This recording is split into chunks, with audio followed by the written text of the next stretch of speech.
Vi state chiedendo perché non mi metto la crema protettiva? Semplice, perché in acqua non serve.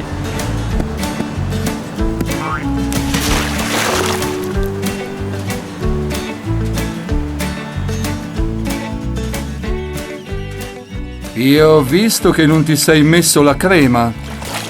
Non l'ho messa perché in acqua non mi serve. Ti sbagli. La crema protettiva si deve mettere anche quando si va in acqua. Vuoi dire che i pesci rossi sono rossi perché non hanno messo la crema? I pesci non hanno bisogno della crema, ma quelli come te, che ogni tanto escono fuori dall'acqua per respirare, è meglio se la mettono.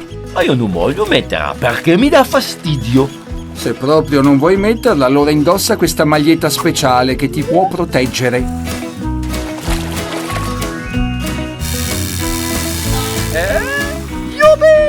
Cari cuccioli, ricordatevi di spalmarvi bene la crema solare con alto indice di protezione su tutte le parti del corpo, prima e dopo il bagno. Una protezione efficace è anche data da una maglietta fotoprotettiva capace di respingere i raggi forti del sole e così non vi scotterete.